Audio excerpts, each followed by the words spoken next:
Hi, everyone. Thanks so much for joining us here in the Treehouse. Before we start our discussion of this week's entry into the Positive Masculinity playlist, I wanted to tell you to check out the show notes for the list of sources we use in this episode, as well as a list of content warnings. If you'd like to connect with us or share ideas for future episodes, find us on Instagram and Facebook at A Safe Place for Boys, or email us at safeplaceforboys@gmail.com. Thanks again for listening, and enjoy the show. There's a whole, reading of the fluids of Phoebus in this. I could write something for a literary journal right now, just all about Phoebus and his fluids in this. Ew. I'm telling you, the wind in his wound thing is, wicked. It's very Christian, I'll tell you that.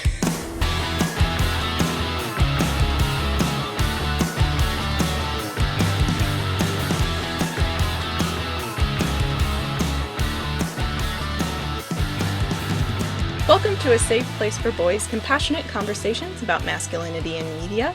I'm Kelcee Sykes, and with me once again this week is my king of fools, Dr. Spencer Todd Bennington, PhD. Spencer, how are you doing? I'm doing great because honestly I thought I was going to come into this at the level of bellboy. But I got a promotion to king of fools, so I'm feeling pretty stoked about that. I get to rule the drunken bacchanalia for the next year, right? That's what I get to do? Sweet. Yeah, and that's great. Don't even have the ugliest face in Paris. Well, hey? Did we ask? No, you don't. You don't, and it's a mean distinction to make. And on that note, Spencer, what are we talking about this week? Oh boy, we have the pleasure of discussing one of the most horrible Disney films. No, one of the most horrific. It's scary. It's awful. It's cringy. It's weird. Hunchback of Notre Dame. Notre Dame. Yes, the Disney 1996 film, animated. Correct. Yes, we are talking about, there have been many adaptations of The Hunchback of Notre Dame, actually, but we are specifically talking about the 1996 Disney animated musical, which is, of course, based on an 1831 novel by Victor Hugo. Loosely. Yeah, when we say loosely, boy, do we mean loosely. And speaking of, before we begin, I do want to just kind of get this out of the way. So in this musical adaptation of an 1831 novel, shockingly, there is some terminology used throughout, and in fact in the very title, that is not currently considered particularly respectful. So throughout our discussion, we are going to be using the terms either Roma or Romani to describe groups and characters, such as Esmeralda, instead of the terminology that is used in the movie. And I will put some resources in the show notes about sort of the history of the Romani people and why the G word is considered to be hurtful and a slur. But for now, it's enough to say that if people ask you not to use a particular word to describe them, you shouldn't. And Romani people have asked people not to use that word, so we're not going to. That word is featured heavily in the film. Yes. And there's no ifs, ands, or buts about that. We're still waiting for that Blu-ray slurless. Anyway. Oh boy. And actually, also despite the title of the movie, we're going to try to avoid referring to a person as a hunchback, because that is dehumanizing and not medically accurate either. There are specific names for disorders that cause spinal deformations, so we can use those if we need to. I think what Kelcee's getting at is there's a lot of really bad parts of this movie. There's a lot, and we're not going to sit here and say that there aren't. Yeah. There's a lot of things that would not fly today. And yet, we're talking about it anyway, because it's got some interesting things to say, which I dare say you won't find in many other, if any other, Disney movies. And so it's worth talking about, but I mean, Kelcee will tell you, I've been frustrated by it. Yeah. Our pre-show meeting was a freaking disaster, because I'm torn so much by this thing, and I think, if anything, Kelcee proved to me that means it's worth talking about. Yeah, and as always, we're not saying that anything that we recommend here is a perfect piece of media with no faults and that you should consume it non-critically. We consume everything critically. That's what we do here. It's exhausting. And yet you agreed to it. Okay, so we'll do kind of a quick plot rundown. So this story follows a character named Quasimodo, who is a young man with a condition called kyphosis, which is sort of a group term for a number of disorders that cause curving or bending of the spine, along with, a constellation of other disabilities. And our boy Quasimodo lives under the patronage, quote unquote, of a man named Judge Claude Frollo. He is a magistrate in the city of Paris, France, in some unspecified year in the Middle Ages, presumably. And Quasimodo works in the bell tower of the Notre Dame Cathedral. He rings the bells. The character of Quasimodo could very well have been based on a real person. Oh, dang. So there is some evidence. There are some memoirs of a man named Henry Sibson, who was a 19th century sculptor. He was a contemporary of Victor Hugo, and he actually worked on the Notre Dame Cathedral. And he described in some of his diaries a stonemason who had this, condition. His name was, and I don't know if I'm going to pronounce this right, Trajan? Trajan? Okay, hold on. I'm going to set you up for this because, you see, Kelcee lived in France. I did not. I went to France for 2 weeks. She lived in France, okay? And she studied French for years in high school. And now she's going to tell us the name of this historical French man whose name is... Trajan. I'm sorry. Trajan. It's spelled Trajan.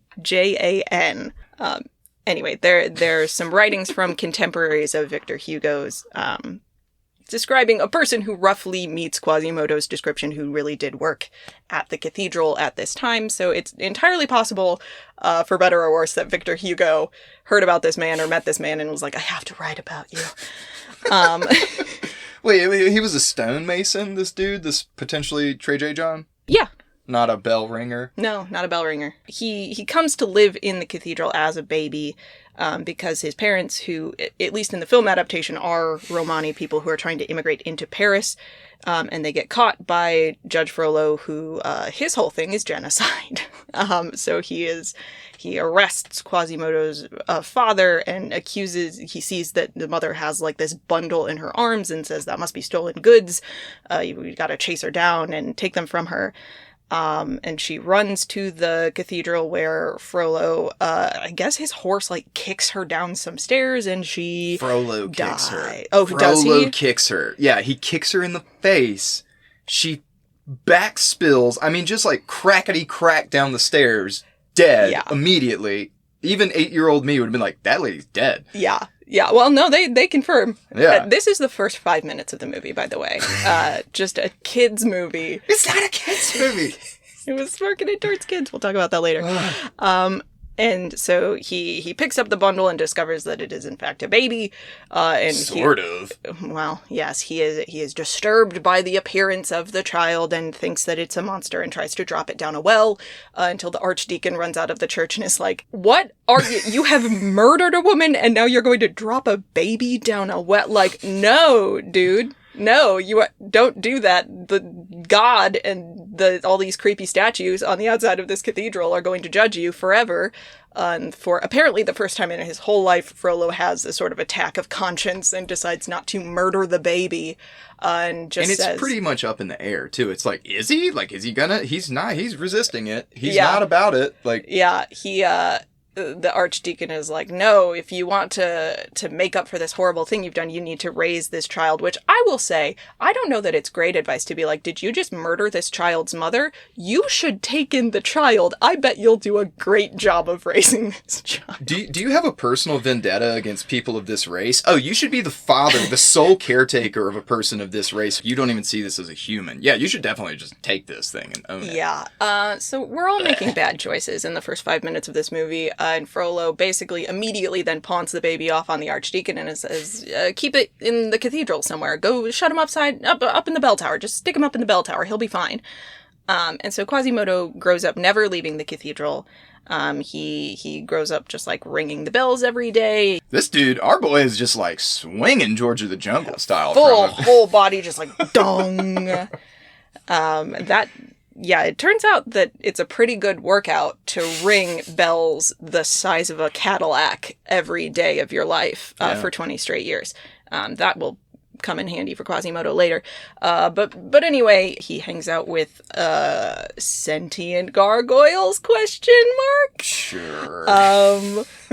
And he makes little, like, D&D style minis of all the townspeople that he can see from up above. And it is very talented as an artist, apparently. But all Quasimodo wants his whole life is to go outside like a normal person. But Frollo raised him with this just constant stream of insults and fear-mongering about the outside world. He's constantly saying that Quasimodo is this horrible, hideous monster and nobody but Frollo will ever love him. And it's just like literal textbook child abuse. Fully brainwashes him. Yeah. And Quasimodo kind of buys into a lot of this, as one would when it's the only thing you hear for 20 straight years is that you're terrible and unlovable. Yeah. But he's remarkably positive in the face of this treatment. Almost unbelievably so. Like, yeah. I mean, like, we were talking about this before. I've met people that have come out the other end of an abuse dynamic this way, where it's like, they're so starved for attention and love that they end up being this level of positive, but it's hard to believe. It's hard to believe, but he's a beautiful, beautiful boy. And he does, in fact, manage to leave the tower. There's a peasant festival in the, like, square below Notre Dame, and he wants to go because they have a parade and it's fun. So Quasimodo does go down to this festival, and through a sort of series of, like, weird, unlikely bumbles, end up getting crowned the King of Fools. They're having a competition at this parade, this festival, to see, like, who can be the ugliest person in all of Paris, because it's topsy-turvy. That's the song. So everything is like, instead of crowning the most handsome man, the prince, they find the ugliest, you know? And, like, for a half a second, Quasimodo's having a great day. And then the guards, these, like, soldiers that roam around Paris and are, like, essentially acting as the police, just start throwing tomatoes at him. And the townspeople of Paris, as depicted in this movie, are just looking for an excuse to devolve into rabid violence at any moment. And so, like, a police officer throws a tomato at this man, and the next thing that happens is this guy in the crowd is like, great, and throws a noose on him. Like, yeah, sir, you have escalated to an outrageous degree. And then it goes from one guy with a noose to just apparently 10 people in the crowd had nooses ready to throw. Yeah, just a bunch of ropes start flying. He gets, like, tied down to this little pedestal, and Esmeralda, who feels bad already because she kind of thought he was wearing a mask and was like, you should totally join the contest, and then immediately realizes her mistake when she's like, oh shoot, that's what he actually looks like. Also, though, like, that's a believable mistake to make. It's a masquerade. Come on. Sure. Come on. Yeah, she's like, hey, let's not, like, kill this poor boy that hasn't done anything wrong. And so she cuts all of the ropes off of him, and Frollo, who's been watching this whole thing and was the one who told Quasimodo, don't go down to that festival, terrible things are going to happen to you, is just sort of smugly sitting there watching it all happen. Well, and also commands Esmeralda to not free him. Yeah. And she defies him by cutting those ropes, which sets the rest of the plot into motion. Yeah. So that Frollo decides, like, okay, we need to arrest this woman. He already... does he like her or dislike her? That's the question. But he is already not happy with her because she did, like, a sexy dance in public and, like, put a scarf on him and made him feel emotions. And made him feel a thing that he doesn't understand. So he already is mad at her, and then she cuts down Quasimodo, and so he's like, arrest her. And this is where Captain Phoebus, who is a member of Frollo's guard, he is a soldier who has come back from the wars.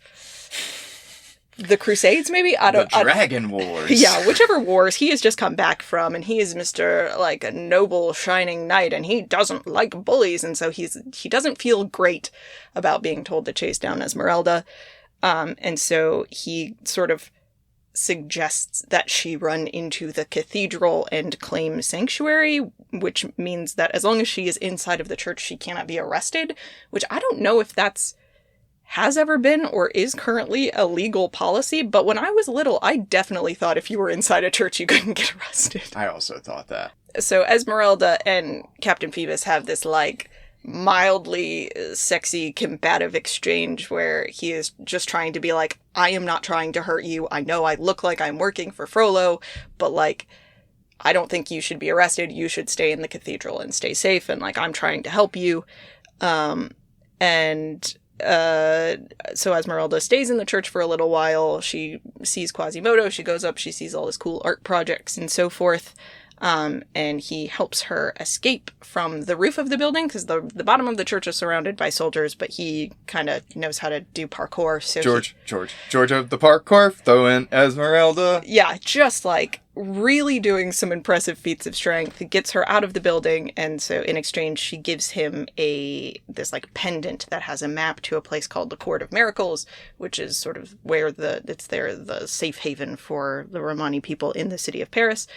And meanwhile, back at the Palace of Justice or whatever, Meanwhile, at the Palace of Justice, Frollo gets a boner and has a goddamn meltdown about it. He really does. This is actually shot for shot. Kelcee's not minimizing, exaggerating. That is the script of the film. Those are the stage the thing actions. That happens to him is he experiences a sexual attraction and just has a full, like, hallucinatory, like, Latinate chanting, throwing things into the fire, just, like, praying to the Virgin Mary, who I can only assume does not want to hear from him.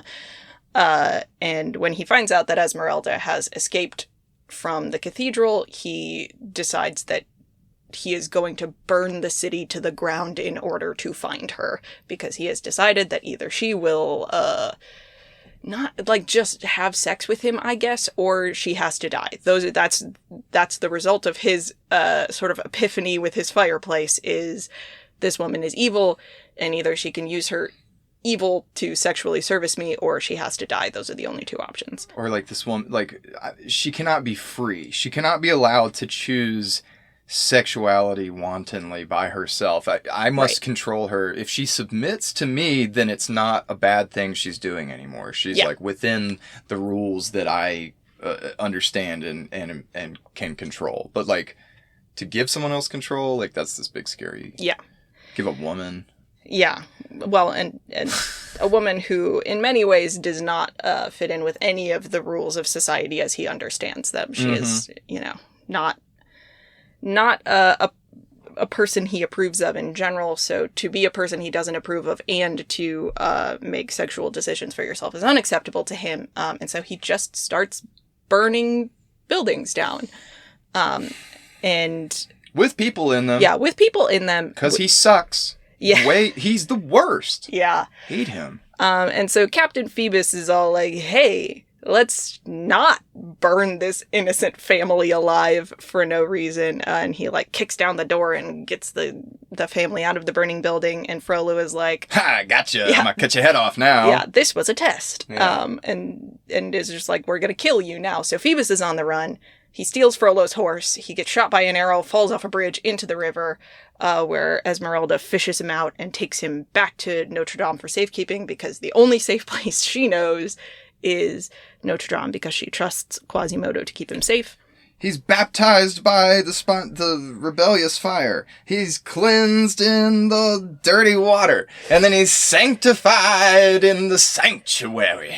That's the religious experience if I've ever heard it. He has wine dumped in his arrow wound, which is probably not that good. Don't put wine in. I know you think alcohol can clean a wound. Don't use wine. Wow, man, this movie is so weird. And so meanwhile, back at the ranch, the gargoyles are trying to convince Quasimodo that he should tell Esmeralda that he likes her. But in my notes, I wrote Quasimodo is good at reading the room. What Quasimodo is actually good is standing like 2 feet away as Esmeralda and Phoebus just like really make out for a while. Extremely uncomfortable scene. This is Quasimodo's bed in a presumed very small, cramped attic space where he lives by himself. He doesn't really have anywhere else to go. Yeah. He has to be there, and he's like giving his bed up to this dude who is wounded really badly, and then they...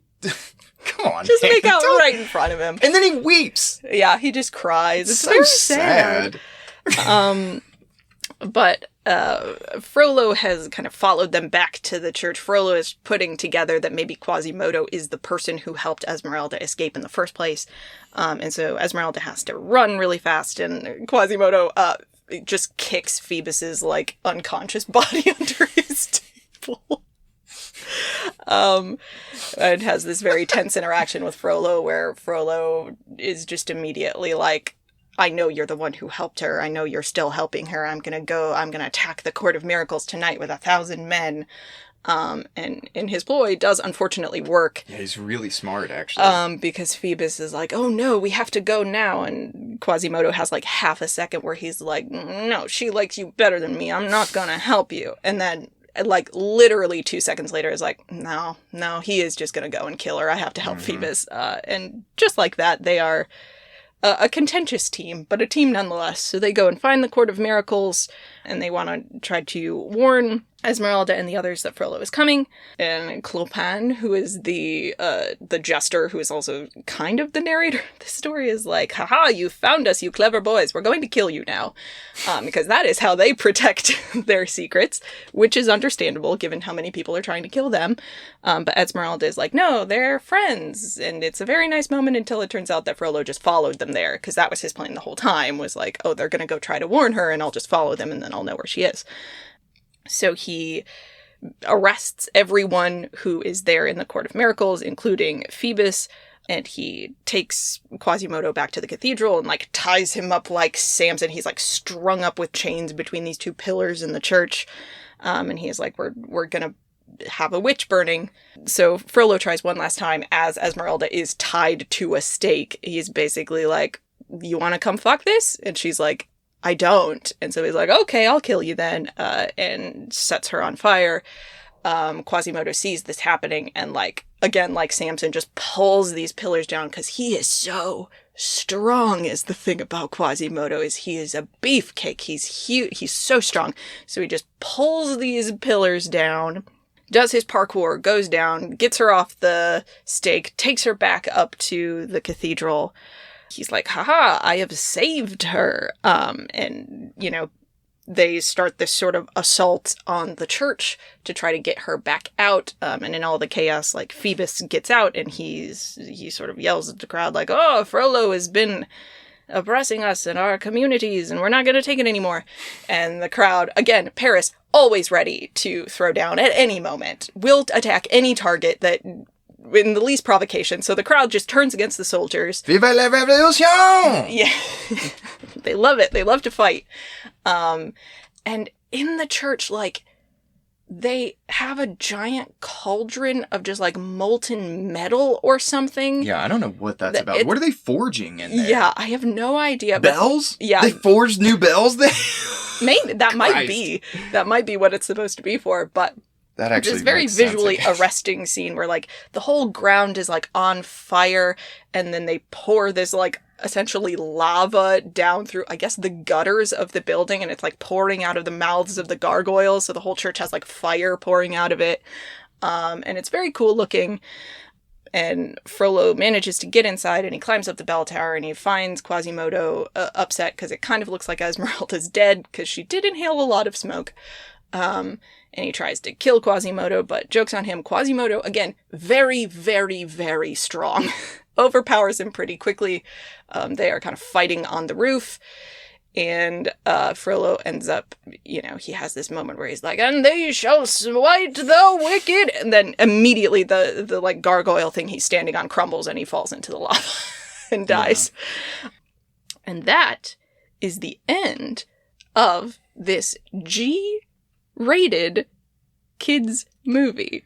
The last scene is just, like, the crowd being like, Quasimodo's a hero! And this little girl comes up and, like, gives him a hug, and it's very sweet. I guess. But, boy, you sure did just watch a man fall into some lava and die. Not only a man, it was, you know, Quasimodo slapping his Sifu, killing his master, like, saying, bye-bye, daddy. I don't know. This movie is messed up, man. Like, what are we going to talk about? Like, well, I mean, why? Yeah, my first question. Hi, Kelcee. My first question for you is, why are we talking about this fucked up movie this week? Because I'm obsessed with it. That's why. So you did not watch this movie as a kid, correct? Hell no. No.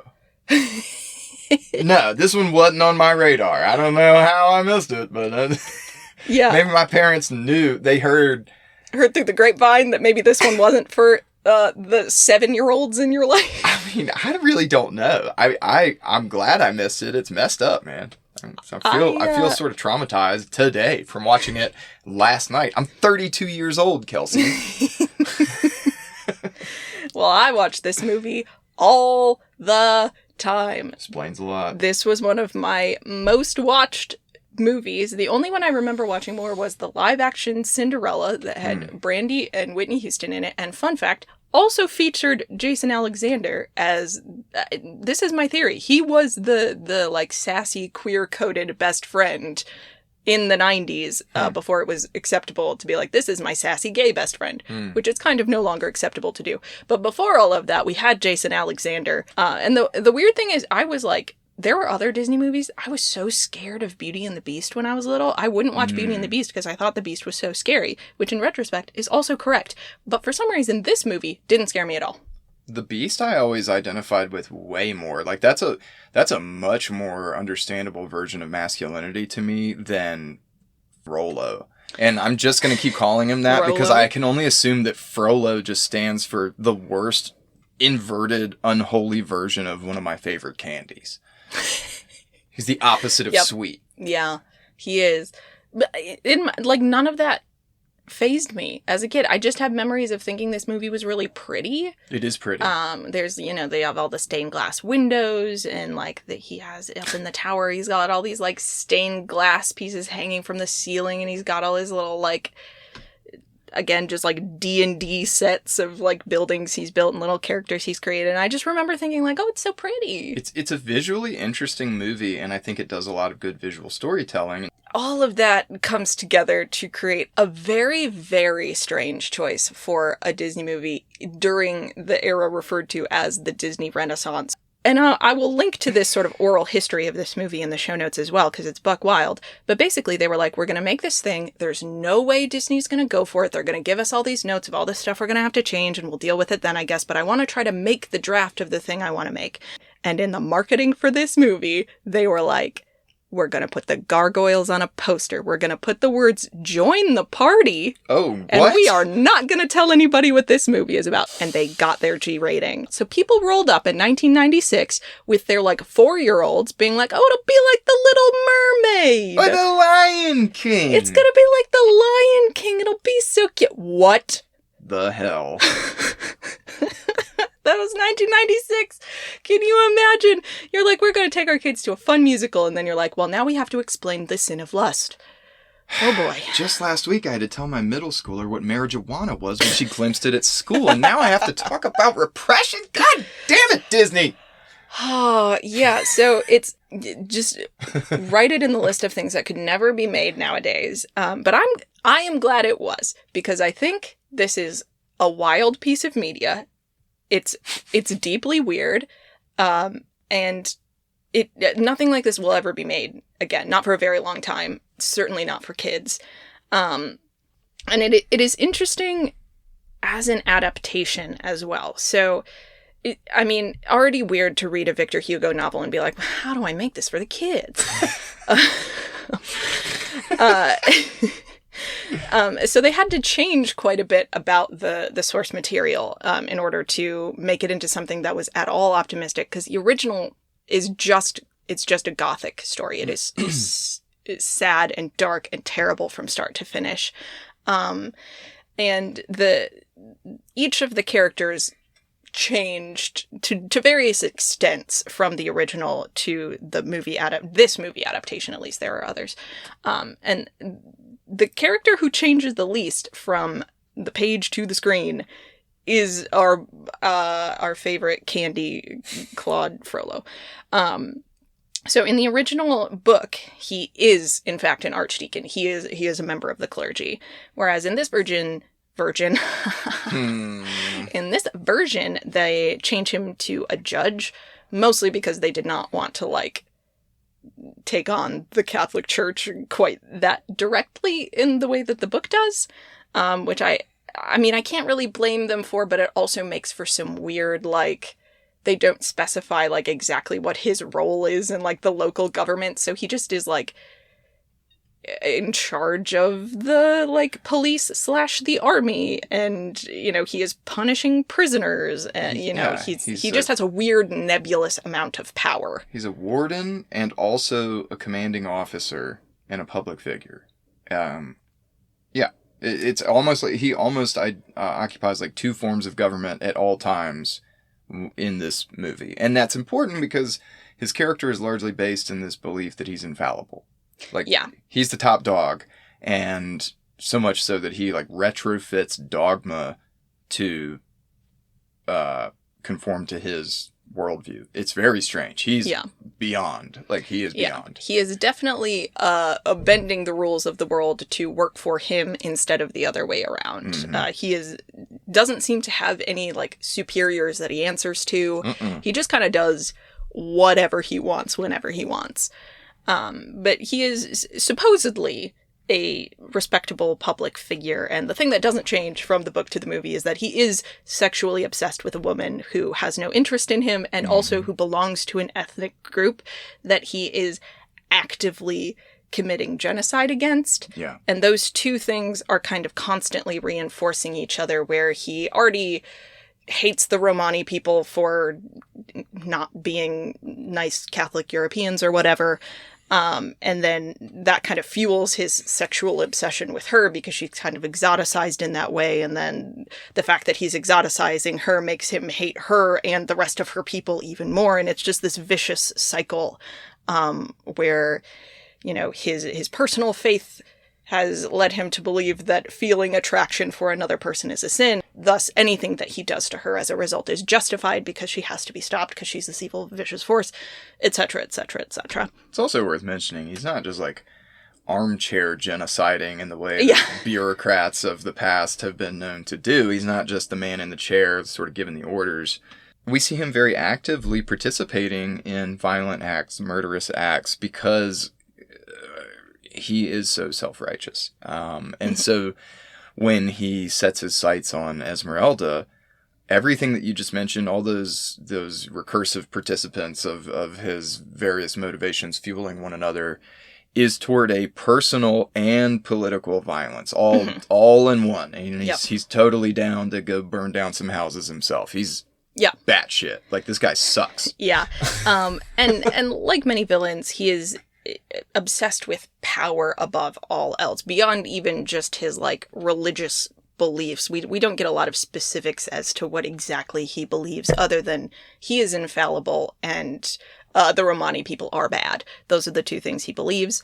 And he sees everyone else as just sort of a pawn in that power structure. So at the very beginning, when he first takes Quasimodo in, the line that he says is, "And who knows, our Lord works in mysterious ways. Even this foul creature may yet prove one day to be of use to me." Mm-hmm. So that's how he sort of rationalizes his raising of Quasimodo, is like, this is a tool that if I shape it correctly, I could use someday for one of my personal gains. Not even, like, because that line you just quoted says, at the end of the day, he ultimately believes our Lord serves him. Yeah. Frollo. Because he says, our Lord works in mysterious ways. Who knows, you may still be of use to me. He doesn't say, if I serve our Lord and do this thing. Mm-hmm. He says, I don't know what the Lord is going to do. He might make you useful for me, to me. Like, you know what I'm saying? So, like,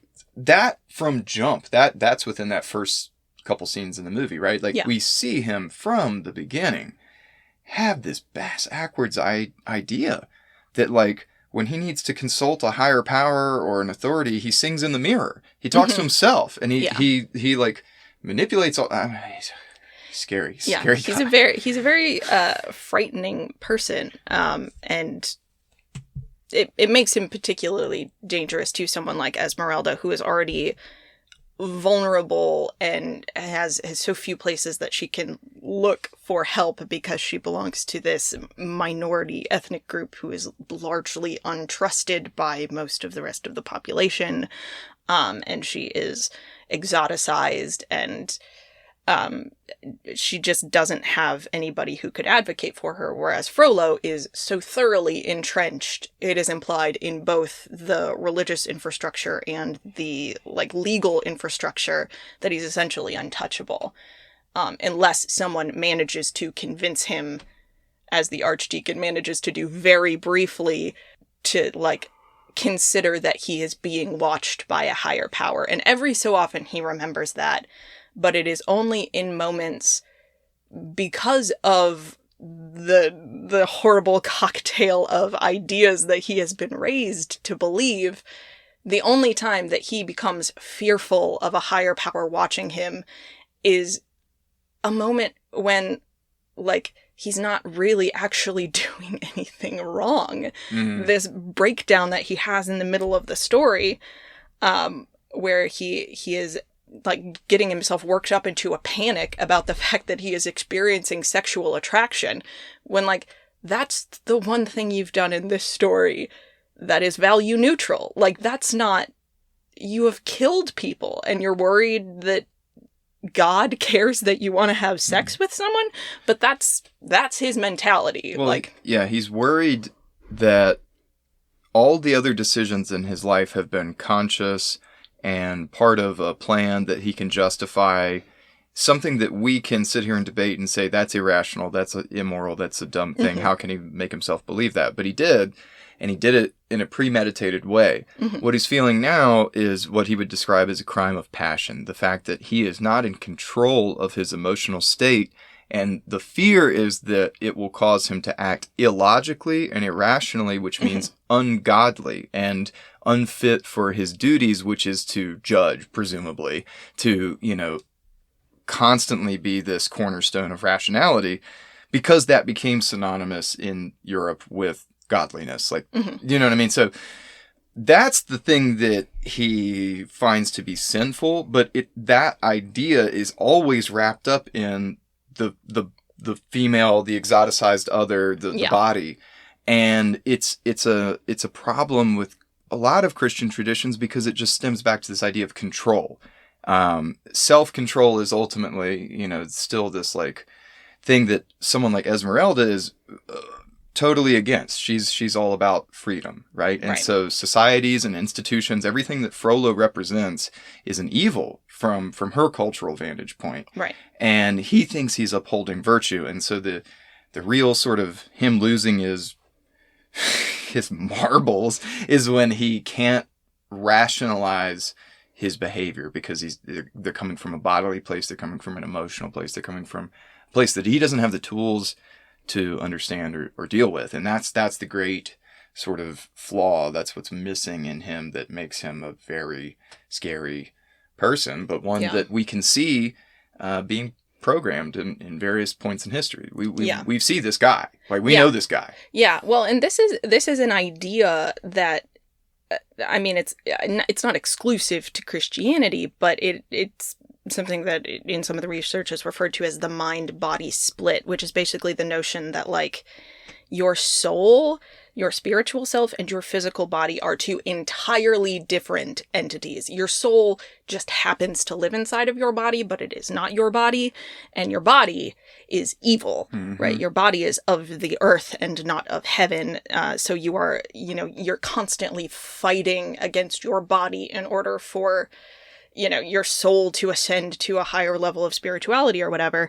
And one of the biggest threats to your spiritual sanctity is sexual desire, right? That's like something that so thoroughly exists under this theory. I disagree with this theory, but the idea that is a purely physical thing and not a mental or spiritual thing means that in you know, circles where this ideology is used, it's the worst thing that your body can do. It's the worst thing for you to act on outside of the very strict parameters that your religion has set up for you, which for most of these is like heterosexual monogamous marriage. And for the most part, like an effort to create children and nothing else. And so you get a lot of these sort of horrible pseudo treatments where it's like, oh, you have a porn addiction and you have to like chastise yourself every time you think about masturbating. And like, it's a deeply unhealthy worldview. The most dangerous element that we see in Frollo, and whether this comes from the ideas of masculinity he was raised with, which are tied in with the ideas of Christianity he was raised with, etc., etc. You can't really tease those things apart. But what happened for him is that he thinks of, you know, his mind and body being separate, and he has this whole thing where to save people's souls, you have to punish their bodies. And if you already come from a mentality where it's like, well, women's bodies should just belong to me, like that's property of the patriarchy, baby. That's mine. And it's like, well, you're using your body by existing in public where I can see you and I can have feelings about you. You have done a thing to me that has put my soul in jeopardy. And therefore, you are inherently sinful. And in order to save your soul, I have to punish your body. Yeah, what? And you then have a right to do anything you want to other people's bodies in the service of saving their souls, because you, in your head and your feelings, can't deal with the attraction that you're feeling and can't think of a healthy way for that to manifest in your life. So you're just like, I have to kill her. And that's where Frollo gets to. He just gets to a point where he's like, she's so evil. She has to just go, or she has to fix what she has done to me. This is a part where I, as a boy coming of age, fundamentally diverge from Frollo, because like I remember watching like whatever Dan Brown, Da Vinci Code. Yeah, that one where there's that villain Silas that like flagellates himself. Flogging himself. You know what I mean? Like that, I understand. I'm like, okay. Like when I felt that way, I wanted to sort of punish myself because I felt like I was behaving inappropriately. But he doesn't have. Frollo doesn't have that capacity. He cannot look at any of his actions and say, "Oh, I did a bad thing." In fact, the one time he does, he then says, I did a bad thing, but I do what God wants. And so the bad thing I did must have actually been a good thing because God works in mysterious ways.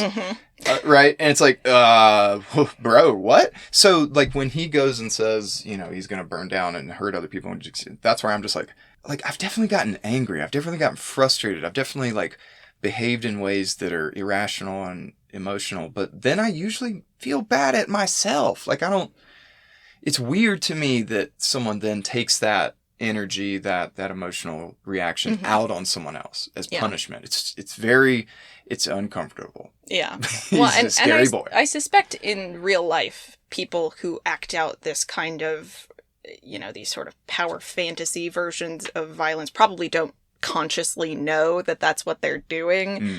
But you know, Frollo is meant to be a bit of a heavy-handed symbol in this story, I think. And so he is just verbalizing, like, this woman has made me feel things.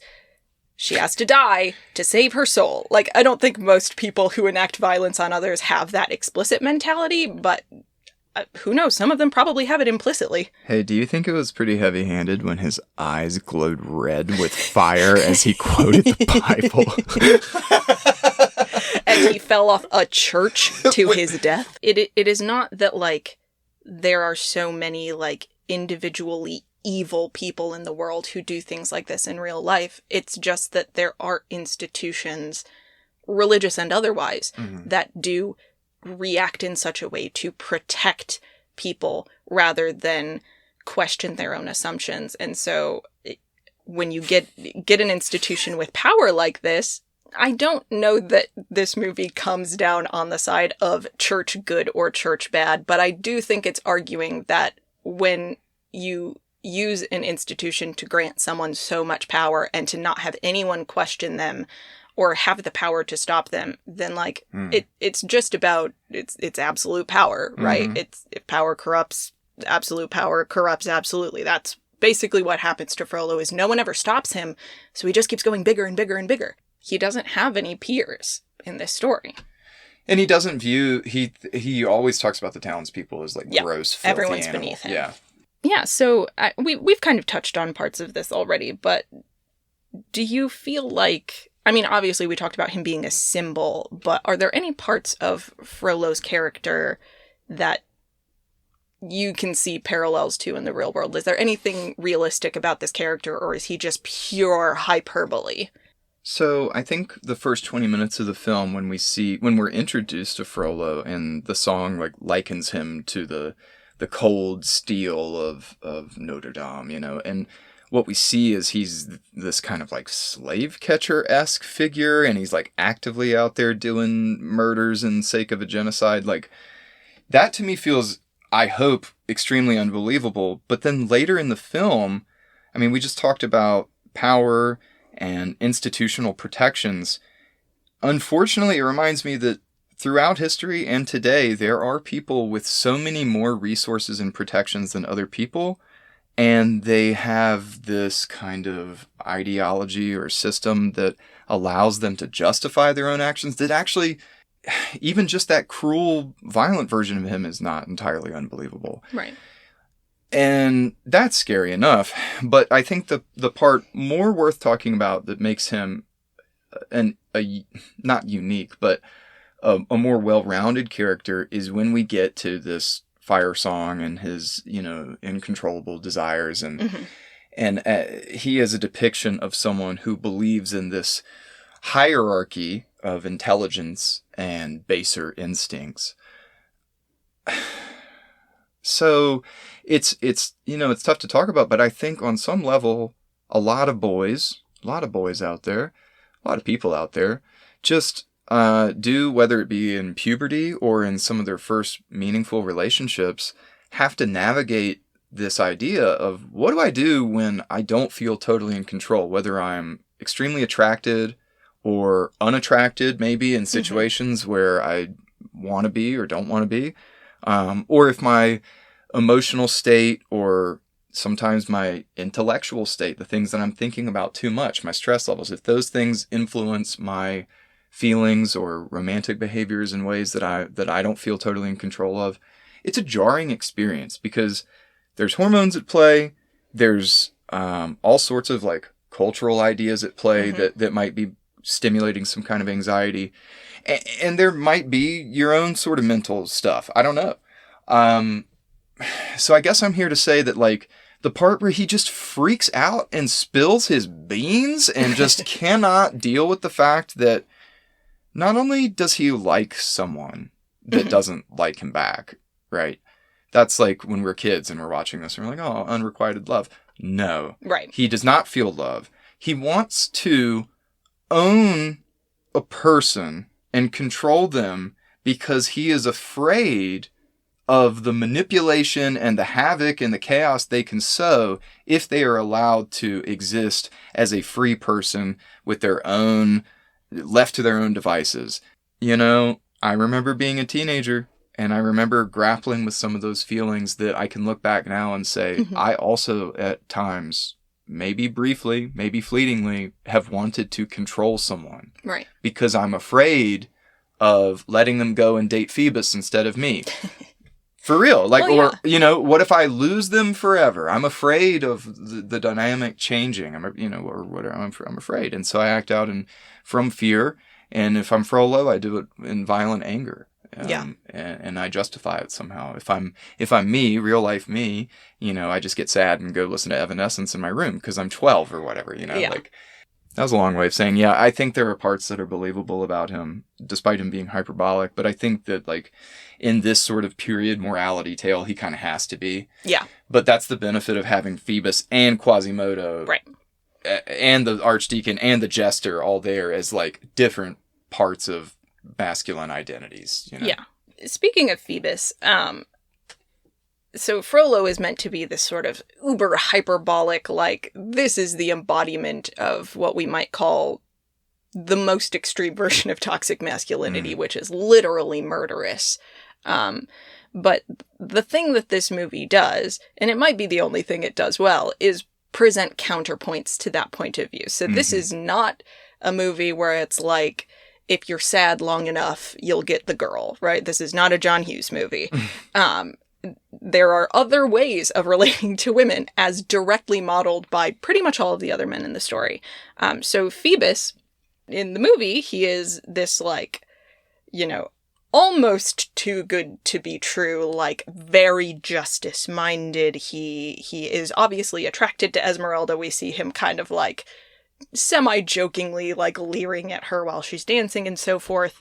But he also, it is pretty clear, like, he thinks of her as a person. He does not behave all that aggressively towards her. He doesn't act aggressively towards Quasimodo, except when Quasimodo is kind of being aggro with him. He's being super aggro with them. Yeah, I mean, there is some, like, sort of, like, latent sexism in the story itself, because it's like, well, there still has to be a guy there for her to pick, right? Like, you can't just have a story where two guys like this girl and she doesn't like either of them and she's just unattached, because, like, it's the thing of, like, if you're at a bar and some dude's being creepy to you, you have to be like, oh, my boyfriend will be here soon, because he won't respect you, but he'll respect another man, sort of thing.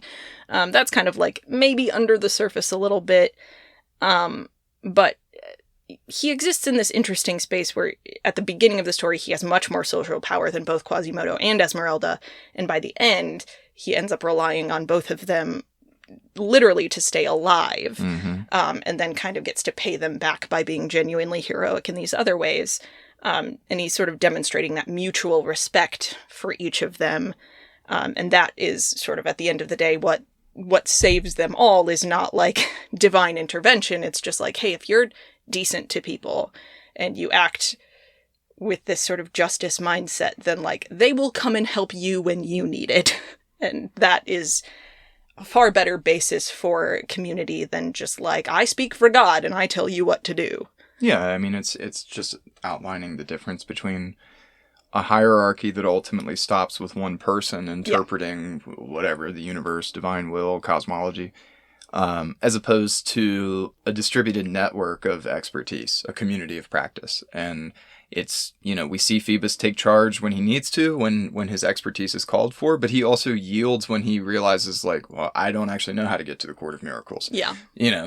Whereas Frollo will never do that. If he comes across a thing that he doesn't know how to solve, he's going to do it anyway because he's the highest authority and he has to. And so, I do love that about the three of these characters. And I kind of, Phoebus actually is perhaps my favorite part about this movie, the longer I think about it, because he shows up modeled. He's like on the same track as Frollo. He's supposed to be. He's born into money. He looks the part. He has, he's a military hero. He's risen in the ranks. And presumably he answers to only Frollo in this movie. Seems like it. So he's like number 2 in the city when he shows up. And instead of going that route of seeking power for himself, there's something about him from the moment he shows up. And I we joked about the wars earlier, but actually the fact that he's a battlefield veteran and a commanding officer makes it clear to me why he's so dramatically different from Frollo, a person who's never seen a battlefield. Like, this is a man who lives by himself in a literal ivory tower compared to a man who has had compatriots fight and die for a cause. And so, like, he understands in the same way that a lot of contemporary veterans understand, like, we all bleed red or whatever, like, or whatever they say. You know what I mean? Like, so he comes back to this idea of, like, just blatant racism in a city, and he's like, what are you talking? They're just alive. Like, they're not, no one's like running at me with a lance out here. Like, what's your problem, bro? I don't know. So the seed is already there for him to explore, not a power grab, but a power distribution in a way that makes a city run. It's like, it's just a different mindset from a battlefield. It's weird because Frollo is like treating it like a battle. All of his terms are militant. Yeah. Right? And Phoebus is like, ugh. Well, yeah, it's this difference between like, oh, I'm fighting a spiritual battle versus like, no, you're not. Like, the stakes are so much lower for you because you're like, you're not facing consequences. Like, in a real combat scenario, if I make a bad call, I die or a bunch of people I care about die, whereas you don't seem to care about anyone to begin with, and so you're just out there just like throwing people into fires. It's just a totally different sense of stakes and of consequences and of duty, because Frollo thinks, oh, I serve the people by showing up and like I'm a public figure for them, but I don't enjoy a second of it. It's like, So you don't want to help, you don't want to serve them. Yeah, you don't care about at all. any of these people. Anyway. Yeah. But yeah, I like Phoebus because he starts there and then really has this believable growth path to ultimately become a refugee, a fugitive, a commoner. Mm-hmm. You know, he relinquishes and is stripped of his title and everything that comes with it to just be a person, you know? And that's pretty cool. That's embracing humility in a moment where we talked earlier about the moment that he gets like shot off the horse and falls into the water. He is wearing like gold armor throughout the first half of the story. And he has a very clear, like, visual change from being his saying. He makes a joke earlier about how his name means sun god, and like Esmeralda rolls her eyes at him because he's like trying to impress her by saying that, and then is immediately like, it's stupid and it's a stupid name. I don't know why. It's dumb. I shouldn't have done that. Like, he has a sense of humility throughout, so that when he has that moment where he literally like falls from the sky in his golden armor and comes out of the water just in like an undershirt, it doesn't seem like a tragedy. For other male characters in other sort of works, that's a tragedy, right? But for him, it's very freeing. Because he doesn't have to just follow Frollo's orders that are coming one way. He gets to be like, okay, Esmeralda and I are on equal terms. Quasimodo and I are on equal terms. Like, I still want to be heroic, but like, I need some help, guys. I'm wounded. I can only do so many things now. Yeah. It's very like Ian Malcolm getting his leg broken in Jurassic Park. I just thought of that comparison. Yeah, no, it is, though. And it's great because Phoebus focuses on what he gains through that transformation, whereas the typical fall narrative of Lucifer or Prometheus, they are focused so much on what they've lost. And they craft immediately this vengeance plot of assaulting heaven, or attacking the gods, whatever. And what he focuses on is this, like, being reborn again into a state of agency. Yeah. Where you're not inherently good or bad at the end of this transformation. You just get to choose. You have this personal freedom.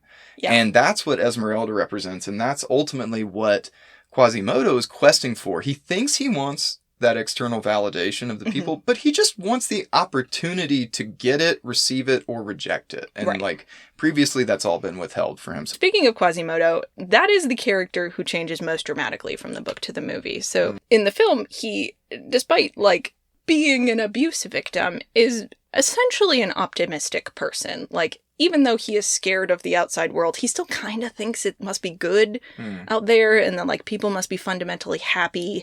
And he has this hopefulness that like just can't get beaten out of him. It is essential to who he is. And you wanted to talk about him, so let's talk about him. The way that this manifests beyond just like the songs he sings is the gargoyles. So in the movie, the gargoyles, they are his like hype men. They are Team Quasimodo. They are cheerleaders. They are always like, you should totally go out in the world. People are gonna love you. You're great. You're so nice. You're so talented. You're so handsome. People are gonna love you. Why wouldn't everybody love you? And that, I think, in addition to like that being basically the only child-centric piece of this whole movie, the only part of this movie I can imagine appealing to children are the gargoyles, because they're like goofy and silly, but they also are serving this vital function that anybody who is in an abusive situation like that really needs, which is just a counterpoint to, so like all Frollo does is come in and he's like, I've come to take care of you because I love you so much, and everyone else will hate you because you're a monster, and you better not leave this, and you better not do anything I don't want you to do ever because I love you so much. And the gargoyles they're like, no, he doesn't love you. He's wrong. The rest of the world is fine. You should go outside. People will love you. Yeah. And that being like the way out of the darkness for him, whether or not it is like realistic or, I mean, they're most likely a figment of his imagination, but that means that his voice inside his own head is just like essentially optimistic, which is the thing that saves him essentially. Here's something worth noting. I think it's important that there are 3 gargoyles. They are distinctly different caricatures. There's a granny gargoyle. There's a Frasier uncle gargoyle. like, he's cultured and, like, doesn't understand commoner things. And is very anxious. Yes, and then there's the other version, the Jason Alexander dirty uncle gargoyle. They have this big song and dance, and they're really hyping Quasi up in the opening scene to go to the Festival of Fools, all in their own persuasive ways. They represent different rhetorics. And then, as he's about to go, Frollo comes up the stairs and says, "Who were you talking to, Quasi? These pieces of stone?" Like, he makes him say it. Like, these are made of stone, and they cannot talk back to me. Like, so this is recurring behavior that other people have recognized. And, again, it's a really important way of showing Frollo trying to exert his will and, like, tell Quasimodo how the world works. And remove a positive outlet for him. Yes. Because that is an important function of control, is to make sure people don't have any other voice in their head but yours. And again, I think it's important to mention that there are three, because I think this vibes with Quasimodo's character in that what he does for entertainment is pay attention to people from his window. Yeah. And so he seems to be the kind of kid who makes up stories and listens to bits of dialogue. He studies people. Right. And so it's believable to me that he wouldn't just have a supportive imaginary friend or, a gargoyle. He's got multiple people. He has perfect likenesses of all the townsfolk crafted, right? So he has this complex understanding of how people operate. And so the idea of him imagining various counterpoints to the worldviews and perspectives that are being offered by Frollo is believable. Well, yeah. I mean, anytime that you're making a piece of media for children, you can always tell, like, when a piece of media is addressing abuse, because there will be a certain contingent of parents who don't want their kids to watch it. And this is saying to kids, like, you are allowed to listen to and trust the voice that is in your head. And if you have imaginary friends and they make you feel better, that's not necessarily a bad thing. And it's not coming down heavy and being like, if your mom and dad say these things to you, you need to call the police. But it is saying, like, you are allowed to trust yourself and to think things different than your caregivers. Right. If they are saying things like this to you. Sometimes these voices are so important that they can actually motivate you to be the change you want to see in the world, kind of thing. Like, they can empower you. Yeah, exactly. Yeah. And so I kept looking for it. That's the scene. I'm just like, okay, so the climax is when he listens to these good voices in him, the things that keep him optimistic and hopeful about the world, and rejects the voices that he knows are weakening him and divorcing him from community. It's the gargoyle saying, "We're just made of stone. But we thought you were made of something tougher." We're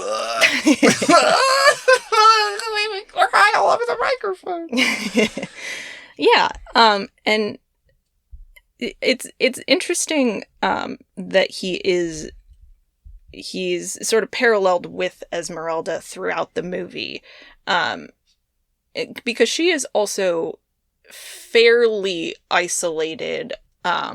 She has her community of other, like, Romani people that she sort of lives with and amongst, but, like, she is also coded as, like, his equal in many ways. Like, these two people are uniquely situated to understand each other, and, like, as soon as she understands anything about him, she is, like, his ally first and foremost, because they are both outcasts, to use the language of the movie.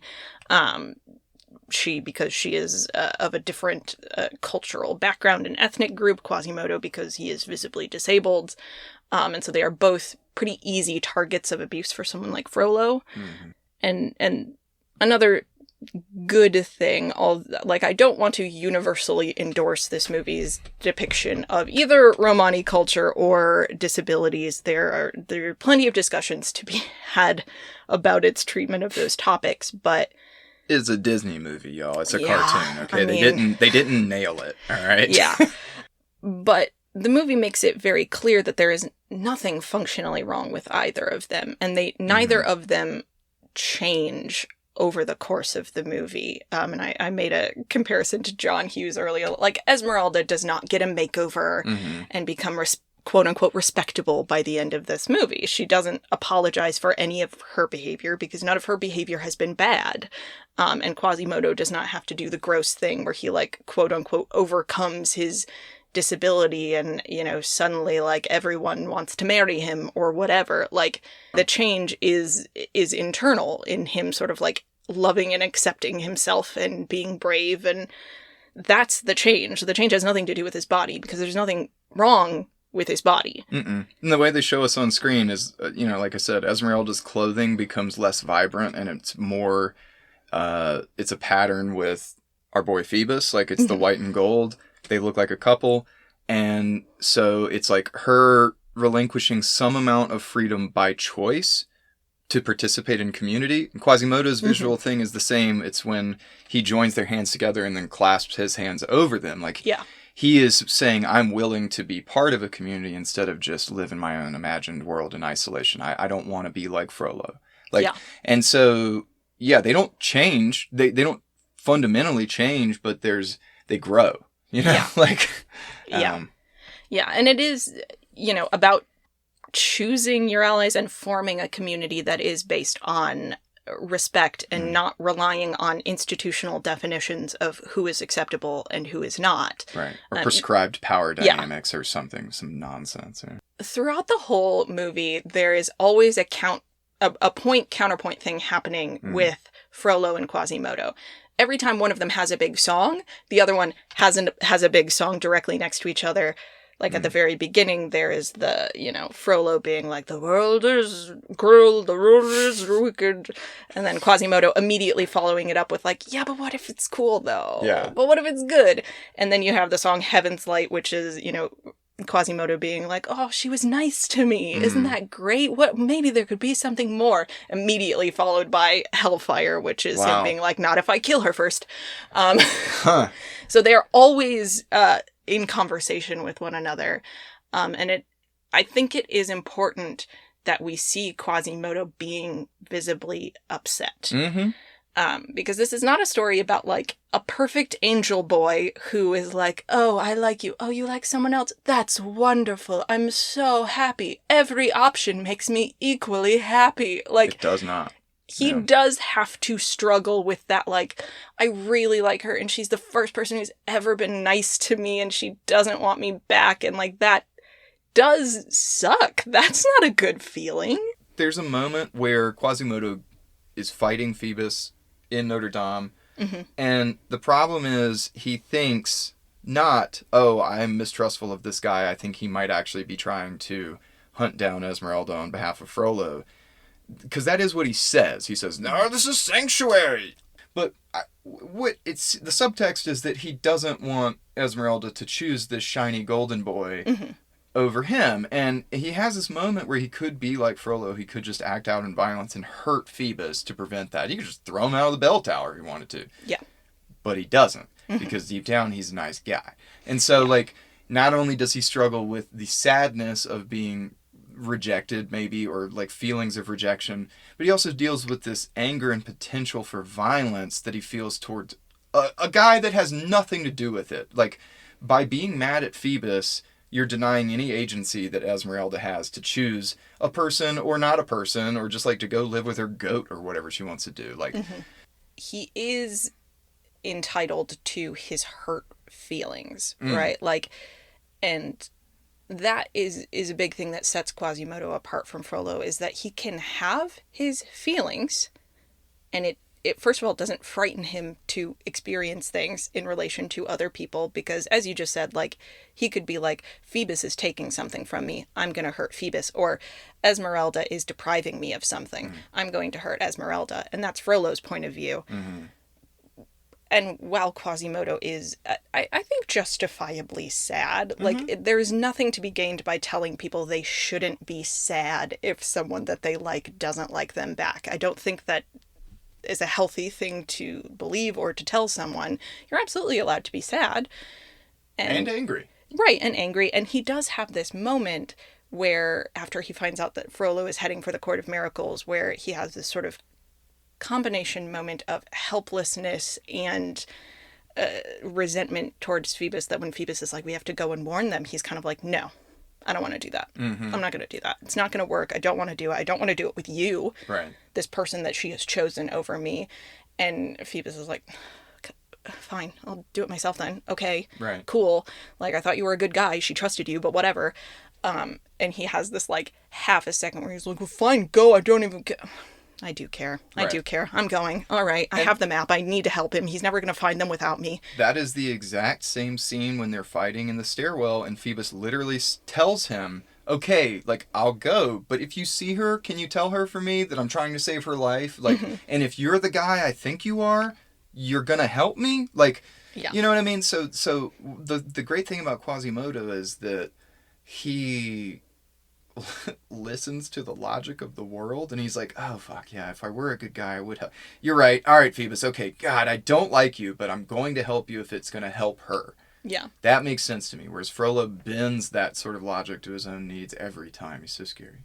Yeah. And he comes around, Ultimate Quasimodo comes around to this idea that, like, having this community of people who love me, and who both in that climactic scene, like at one point Esmeralda is holding him as he's falling off the side of the tower and she's trying to pull him back up, and then when he does fall, like, Phoebus extremely improbably catches him and pulls him back in and saves his life. And so it's like the visual imagery is very much that, like, these three people are now a community with each other, and like maybe it is not like a romantic polycule, which, you know, maybe that would solve some of their problems, maybe that wouldn't, but that they have functionally chosen each other in ways that matter much more at the end of the day than, like, does this person want to bone me or not? Like, does this person see me as a person and think that my life is worth value and want me to have freedom and choices and love me regardless of whether or not I am serving them. And that is sort of the message at the end of the day. More so than, like, who got the girl is, like, who now has, like, a family to turn to and people who will have their back. And when you've had nothing, which is what Quasimodo had before, he had whatever the opposite of community is, he now has that. And once you have that, then more opportunities open up to you. They'll make a sequel where you just, like, get a girlfriend, I guess, or whatever, if that's important to you. But it's better to... But we're not going to watch it. Yeah, I'm not going to watch that one. Personally, you can watch it if you want to. It's on Disney+. Well, But yeah. I think we did it then, huh? Well, now I got my last question, which is on a scale of 1 to 10. How many Rollos does this film earn? Yeah. I know... Listen, this one is... it's a very complicated movie about a lot of complicated topics, and it's a weird little miracle that it got made, and it's maybe not for everyone, but on a scale of 1 to 10, how would you recommend this movie to the boys? Oh man, nah. So I think this is a movie worth intellectual analysis. I think that if you're an adult and you're looking for something to sink your teeth in, and I think the visuals in this do a really interesting job of storytelling. I think Phoebus as a character is interesting. Ultimately, though, I come down on this movie just being kind of like really heavy-handed and violent in ways that are jarring to me, given the contrast of how beautiful some of the singing is and the visuals.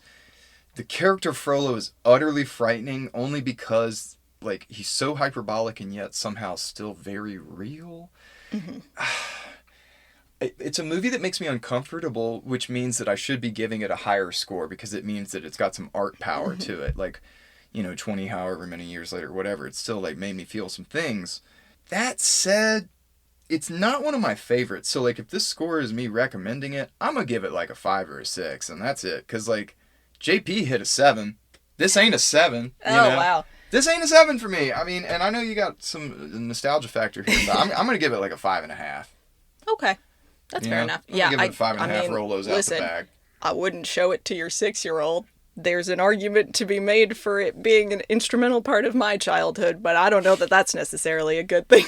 What would you give it? What score would you give it? I mean, in terms of, like, entertainment value, if you want to sit down and watch something for fun, like, probably like a 4 or a 5. Yeah, because it's not fun, or it's not fun.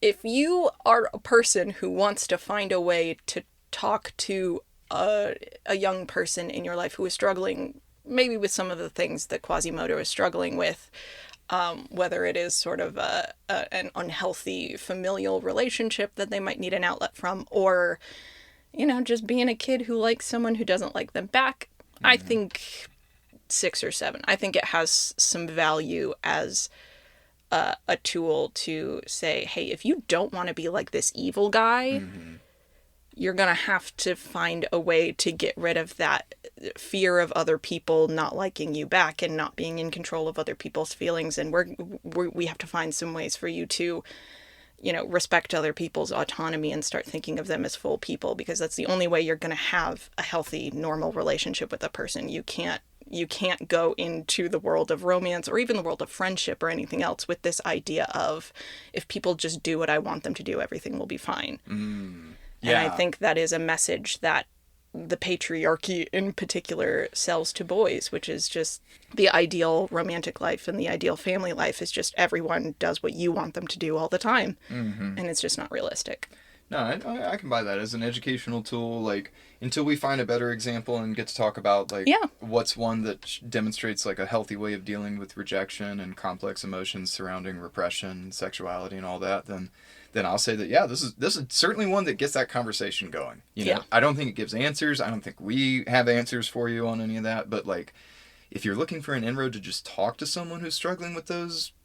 You could do worse. Yeah. You can do worse. Ring my bell. All right, well, that's all for us this week. Join us next time here at A Safe Place for Boys for more compassionate conversations about masculinity in media. We will see you next time. Thanks so much. Gotta pee. Bye.